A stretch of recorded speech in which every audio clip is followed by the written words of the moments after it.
აფირმაცია ფულსა და ფასეულობაზე. მოკალათდი კომფორტულად, დაჭექიან დაწექი. მოდუნდი, დახუჭე თვალები.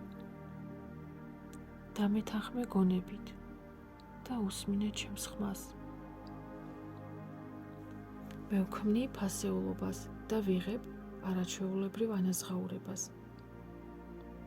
ჩემი წინადადებები ცხადია და ფულს უყვარს სიცხადე. მევქმნი ფასეულობას და ვიღებ არაჩვეულებრივ ანაზღაურებას.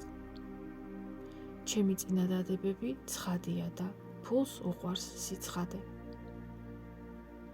მევქმნი ფასეულობას და ვიღებ არაჩვეულებრივ ანაზღაურებას. ჩემი წინადადებები ცხადია და ფულს უყვარს სიცხადე. მევქმნი ფასეულობას და ვიღებ არაჩვეულებრივ ანაზღაურებას. ჩემი წინადადებები ცხადია და ფულს უყვარს სიცხადე. ჩაიბეჭდება შენს ქვეცნობიერში ყველაზე საუკეთესო და ჰარმონიული გზით შენთვის. იცხოვრე ახლებურად.